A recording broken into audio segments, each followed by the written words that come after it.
I need somebody from Baltimore to tell me that I'm not crazy. But Rofo don't taste the way Rofo tasted growing up. I'm 42 years old. They still say they got the best fried chicken, voted best fried chicken by XYZ magazine, whatever the hell they say.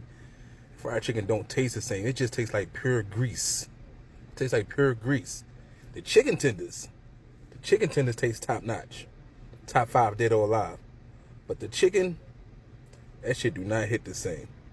That don't mean I'm not gonna get it, but it just don't hit the same. If you from Baltimore, tell me if I'm crazy.